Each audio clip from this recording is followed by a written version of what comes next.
We are going to talk about a lot of issues related to our election here in the U.S. over the next week.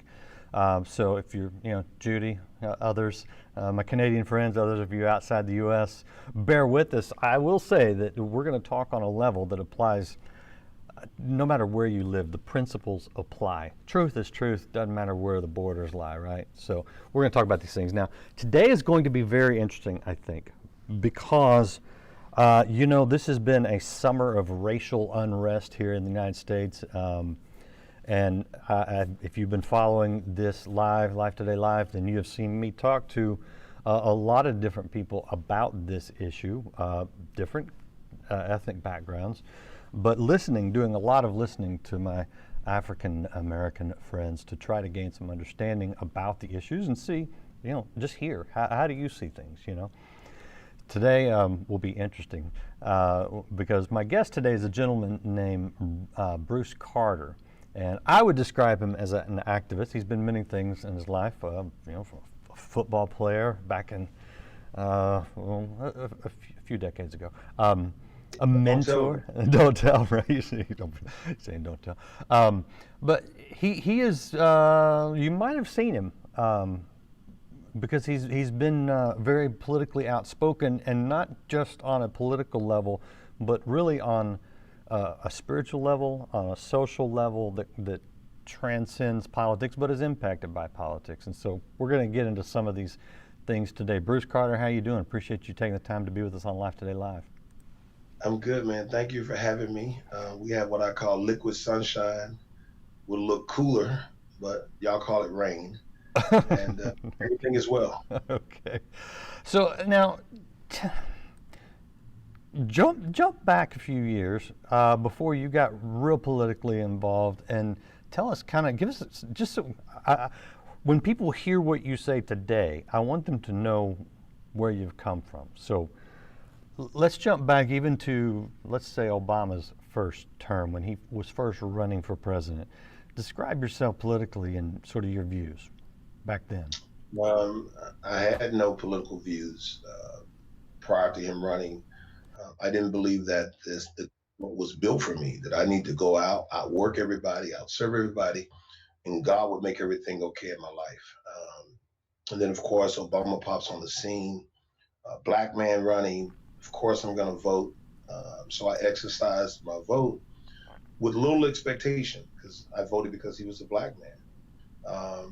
And that's where I was. I voted, went back, jumped, and went back to work. Okay, let me ask you about that moment, because I do think that there is great significance and a great message being told to a segment of the population in the United States that has been unduly oppressed. I mean, enslaved, oppressed, held back, told they couldn't succeed, marginalized, all these things.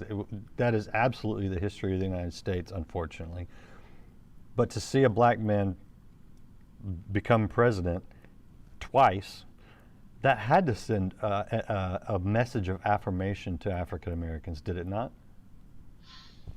Well, to some it did, but to some it didn't, because things didn't change. For many, there was an expectation that life was going to get better. Some of the issues that we've had in the past were going to change, and it didn't happen. We may talk a little more about it, but you still had young black men that were being shot, or you had these different things that occurred. So I realized that that's not something that a president's going to fix. That's going to be people in local communities. But people were still poor. They still were poverty stricken. And that was for those that had that expectation. Remember, I didn't have an expectation that the president was going to make my life better. I believe that my life is always going to be good because of God, number one. I live by two principles, faith and favor. That's it. It doesn't matter who's in the White House, I'm going to survive. And I believe that's why I hadn't voted. But I can tell you that people in Chicago, many people are very disappointed that nothing changed. They thought maybe him being elected was going to be the saving moment. And that's just not the case. Well, so do you think that that's a limitation that any president would have, or do you think that Obama failed in some way to lead? I think that he failed as it was relative to race relations in America. I think that it needs to be hit hard, straightforward, call the things out like you just did, but also let them know that to fix it, it requires everyone. So if you're on one side or the other and you just want to stay on that side, it's never going to get fixed. Someone has to be in the middle and be willing to bring people together that want to come together. Because if not, for people that cry out and say racism, racism, racism, sometimes their actions is just like racism, racism, racism, because they don't want to hear how we need to move people closer together. Okay, so in your opinion, what is the answer? There's a question. What's the answer to racism? I mean, how I do we think even address it? the first thing that we have to do is we have to address hatred before we can address racism. And then at that point, I believe that there's a small percent of people in America that are racism, meaning this, that because of your skin color, I despise you. There's nothing I will do with you. So you can't be racism and like a certain football player if he's black because he's black, or you can't be an older black person who went through the struggle of slavery and seen people maybe hung and hate the person because they're white because that's still racism. So I think that there are a percent of people that may be racist totally based on skin color, which is ignorance to me. But we have to find those that are built around what we call Christ, and they're on both their skin colors are the same, Hmm. but that has to be the common denominator. And we have to call believers out because I believe that's where it starts. And at the end of the day, there is a mandate on our life to be called the child of God, and we're supposed to be peacemakers. And so when the Bible says, "Blessed are the peacemakers" in Matthew 9, I want to be that guy who's a peacemaker. I mean, I can sit down with anyone, I can hear you out. I don't have to agree with you, but at least I can hear you out, give you the respect to tell me that, and then maybe I can add some insight. We may leave there and never talk again, but we may leave there and talk again and again and again. And I think that's what it's going to take to truly bring this country and this world together. Is people have to be that sacrificial lamb and fight for peace. Mm.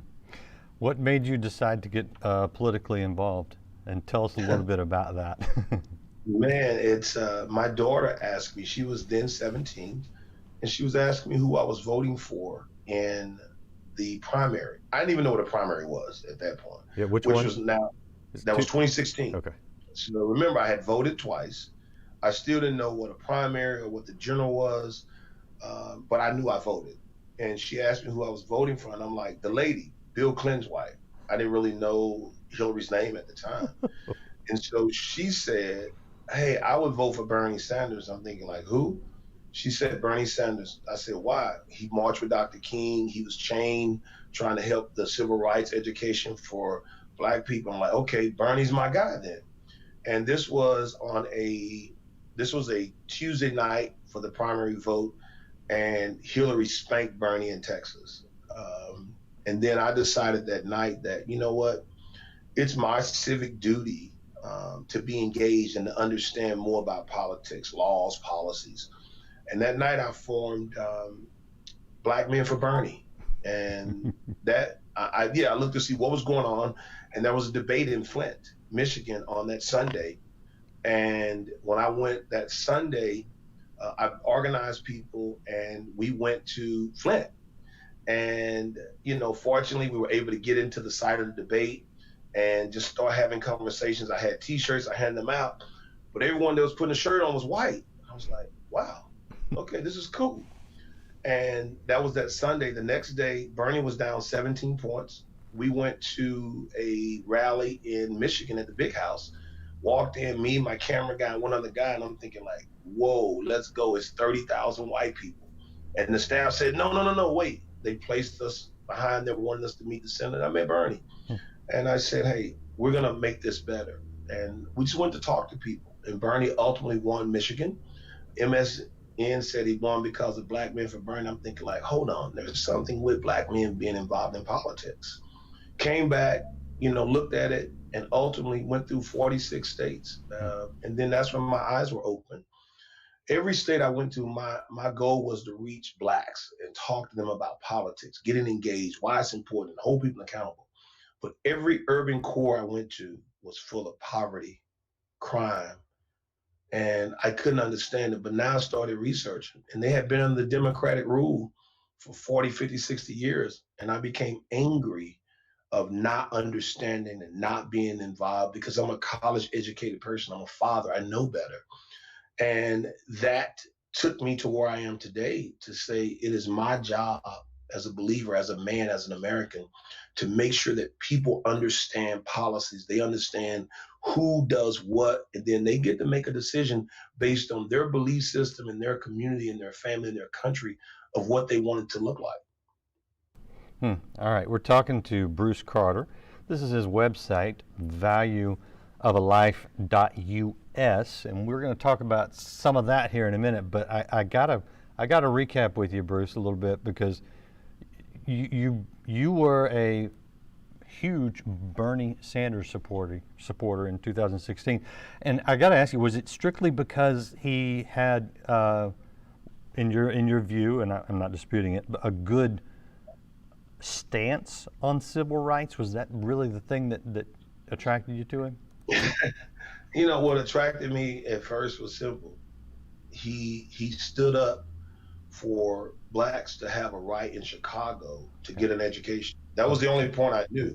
I didn't know anything else. No, that sounds great. I wouldn't argue with that for 1 second. What made you? Because well, let's tell people where you're at. Who are you supporting now? So ultimately, in 2016, I ended up supporting President Trump. As I started to become more educated myself, I started to learn where the Clintons had failed, the African American community. And then I met the Haitian community where the foundation was. And I just started seeing things, and I'm like, there's no way in the world I'm going to support them. And when I decided to support President Trump, I did it because the communities needed someone that understood the principles of opportunity, and definitely through real estate. And if you go into cities like Baltimore, the southern sectors of Dallas, Chicago, St. Louis, you see all the blight. But that blight is an opportunity for people to strengthen their communities, also create some wealth. Yeah. And when we leave those buildings like that, it really says there's no value. People don't care. You have children that's seeing that. So to me, that was the biggest thing that I wanted to see happen in a Trump presidency, was create some opportunities in these communities that have been underserved for way too long. And they've had president after president go, go, go, but nothing had materialized. And so for that reason, I supported President Trump in 2016. How do you think he's done in that capacity? I know he's expanded opportunity zones, certainly lowered taxes, which has positively helped everybody. Unemployment prior to COVID was way down across the board in every category, racial, gender, whatever. I mean, in my opinion, I think he's given a lot of opportunity to every American, which is good. How do you see it? Well, here's what I go off of what I know.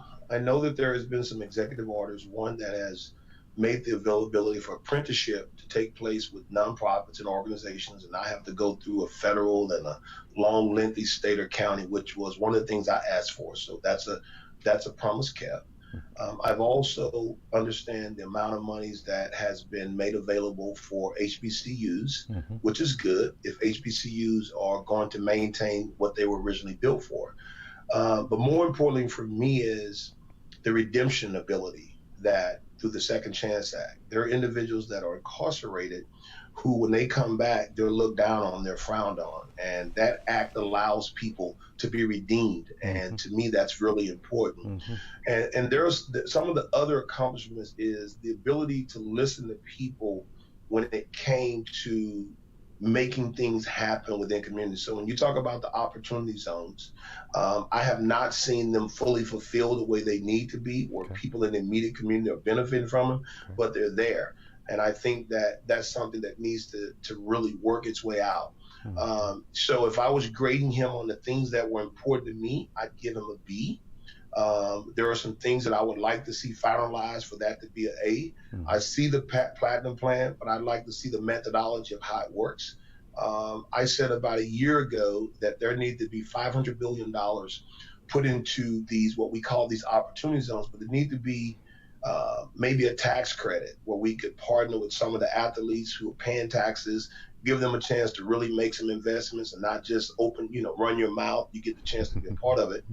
And that would make things work. So for me, because now I have an expectation. Remember, the first time I voted, I had no expectation and no knowledge.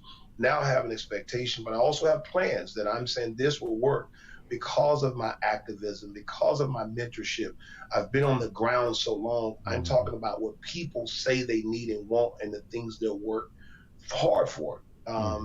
I often say money won't fix it. Money won't fix where we are because there's some mindsets and things that we need to address.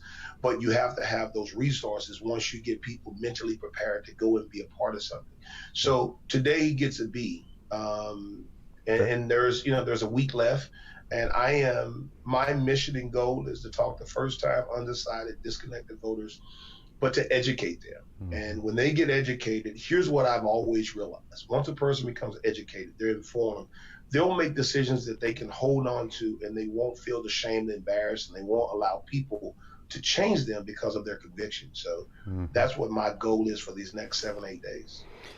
Well, good for you. I appreciate you doing what you're doing. Okay, so I just have to point out and get your response to this, because when you go from a Bernie Sanders platform, even the whole economic structure, which is very centralized government, the whole democratic socialism means that the government does more, is responsible for more, versus Trump, who is very much what we call more free market oriented, to where it's less about the government doing than about the government getting out of the way and letting you do the things. Generally, obviously there's some partnership things going on.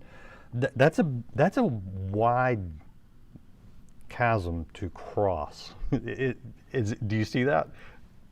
Well, I think I did an interview with Alan Combe back in 2016. And remember, not knowing, so I didn't know what socialism was. I didn't know the donkey and the mule. I didn't know the principles of Republican and Democrat. I just knew that I needed to do more. Now, when you talk to me from that perspective today, as I've taken 3 years to educate myself, the bottom line is I need to get up and have the opportunity to go make it happen myself. Yeah. So as long as I do that, I'm good. I don't need you blocking me, stymieing me, because I'm going to outwork everyone. I'm going to outserve everyone. So those principles fit more for me on the President Trump side. So I don't need you to give me anything. There are some things as I continue to work through and just become more educated that I believe that life, and that's why, my brand is the value of a life. I believe personally every life has a value to the end. I don't care their wealth. I don't care the age. It's just there's a value for that life. And I believe that is the piece that God has called me to say, look, every single life has value. No life should be undermined, not seen as important. And we have to get people to lock in on that. And so that's why I've taken the positions that I've taken. When you look at what happened this summer, and I mean, it's kind of quelled for the most part right now. I think it could explode again quickly. But with the whole Black Lives Matter movement, what's your take on that? Well, if we talk about, the irony is this, and this is why I said I just love the fact that of how my life is principally. I serve as the spokesperson for Tatiana Jefferson family. If you remember, Tatiana Jefferson was the young lady that got shot in Fort Worth when the welfare check was called, sitting there playing video games. Oh, yeah, that was awful. Yeah, I serve as a spokesperson for the Jefferson family. But I also did the 1-year anniversary for the families of the 5 police officers that were shot 4 years ago. We're working on the 5th year anniversary because everyone's life is valuable. I've been to Minnesota twice to the George Floyd Memorial, and I am now working with men who has agape love, who were gang members. They're protecting their community. They had to stand with the police for rioters, and they called them out. And they said, listen, when you tell me Black Lives Matter, first of all, what does that mean to you? Is it only the Black life that was shot by the police, not the Black life that's going to be killed today in one of these communities? And we're doing nothing to challenge that. We're not protesting. We're not fighting. We're not calling on cities to do more to create more opportunities. So to me, and then the second part of the Black Lives Matter thing is the majority of people I see are young white kids out there protesting, telling me, how can I support someone because Black Lives Matter? And when I ask them simple principles, it matters to what point. What are you willing to give or do to invest in a Black life that's living, that's breathing, that needs the opportunity? And the conversation ends. So I am firmly a believer that after November the 3rd, all the stuff we see on TV, all the coverage is going to go away, because I believe once again that Black lives as a whole are being pimped by the media for political reasons. Yeah. So of course a Black life matter. For whatever, when we say Black, I tend to tell people, call me an American. Right. That's it. I can't go to Africa and say, I'm from here. I'm an American. So when you look at me, you treat me as you would treat your fellow American, and I'm fine with that. You don't have to do anything special for me. You don't have, all you gotta do is do that, and I'll make the rest happen. Yeah, yeah. So I'm largely of Irish descent, and I promise you, if I walk into a pub in Dublin or somewhere and say, "Hi, I'm Irish," they're gonna laugh me out of that place and say, "No, you're an American." And I've been with African Americans to Africa, and they find out real quick, "Oh, I'm very much an American." So it's funny how we, hey, culturally, you and I have a lot more in common than being from another country. Let me ask you this: the defunding the police, will that help the Black community in America or hurt the Black community in America? Of course, it would hurt every community, because now the survival of the fittest or the strongest wins. That means my mother, my grandmother, my elderly, those that are weaker, they're in a bad position. Mm-hmm. And I think for those that may have meant well, the whole defunding is probably the worst thing, because I tend to ask this question: do you want to live in a city that do not have police? Do you want to live in a city that do not have police? And, anyone with sense says, no way. There is a value for the police.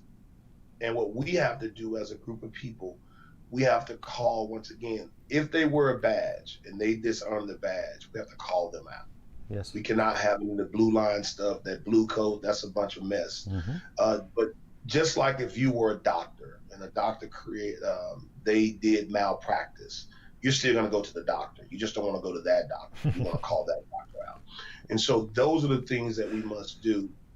But no, you don't defund the police. What you do is you work to see where some of the issues are that you don't need the police. So what can I do as a city or a state or as a country to remove the interaction of a police in certain communities if that's what the issue is?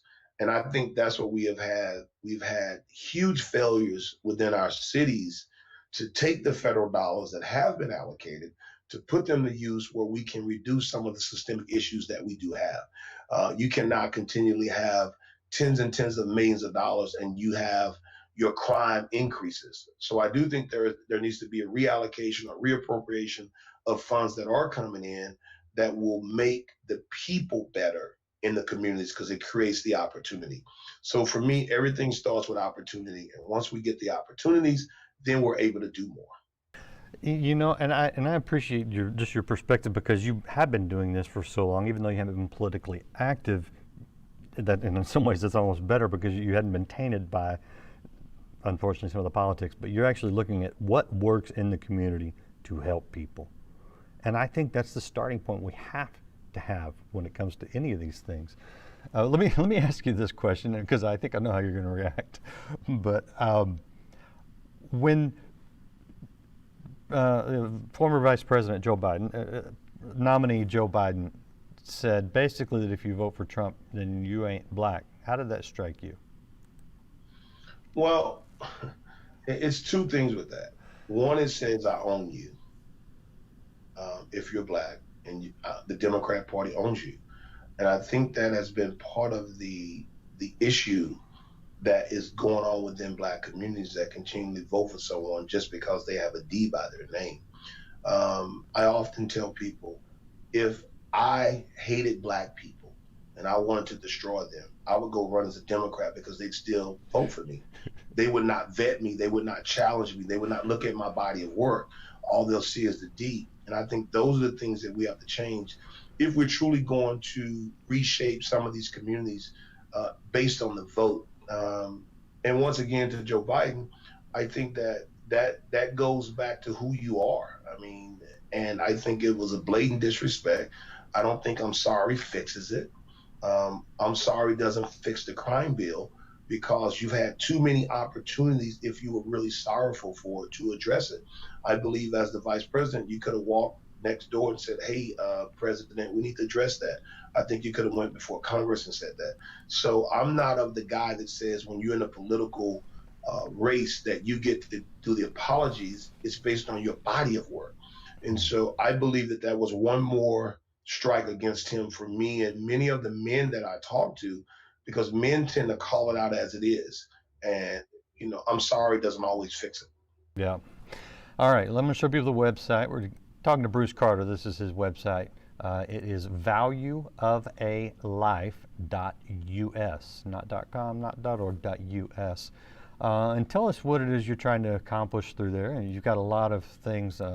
Scroll down, and you've got your bullet points and topics to address. What is it that you're out to accomplish?